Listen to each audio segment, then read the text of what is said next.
అప్పుల బాధలు వెంటాడుతున్నాయా? అయితే 6 JVR వారి జాతిరత్నాలు ధరించండి. వెల్కమ్ బ్యాక్ టు మనం టీవీ. నేను మీ పవన్ బెస్వాడ. పాక్ ఆక్రమిత కాశ్మీర్ పైన కేంద్ర రక్షణ శాఖ మంత్రి రాజ్నాథ్ సింగ్ కీలక వ్యాఖ్యలు చేశారు. పాక్ ఆక్రమిత కాశ్మీర్ ప్రజలు భారత్లో విలీనం కావాలని కోరుకుంటున్నారని అన్నారు.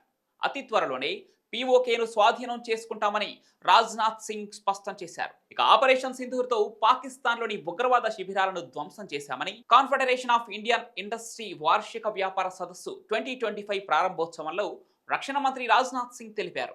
ఏక్ భారత్ శ్రేష్ఠ భారత్ అనే సంకల్పానికి కట్టుబడి ఉన్నామని, భౌగోళికంగా రాజకీయంగా విడిపోయిన సోదరులు ఏదో ఒక రోజున వారి ఆత్మగౌరవంతో స్వచ్ఛందంగా భారతదేశంలోకి తిరిగి వస్తారనే నమ్మకం ఉందని అన్నారు. నేడు మన దేశం కేవలం యుద్ధ విమానాలు, క్షిపణి వ్యవస్థలను తయారు చేయడం మాత్రమే కాదు, యుఎస్ వార్ఫేర్ టెక్నాలజీ కూడా సిద్ధమవుతుందంటూ తెలిపారు ఆయన.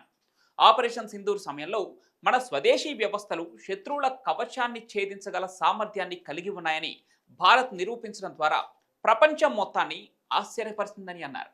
సరిహద్దు సాంకేతిక పరిజ్ఞానంలో కూడా నిరంతరం విజయాలు సాధిస్తూ ఏఐ, సైబర్ డిఫెన్స్, మానవరహిత వ్యవస్థలు, అంతరిక్ష ఆధారిత భద్రతా రంగాలలో భారతదేశం పట్టు ఇప్పుడు ప్రపంచ వేదికపై దృఢంగా స్థిరపడుతోందని రాజ్నాథ్ సింగ్ స్పష్టం చేశారు.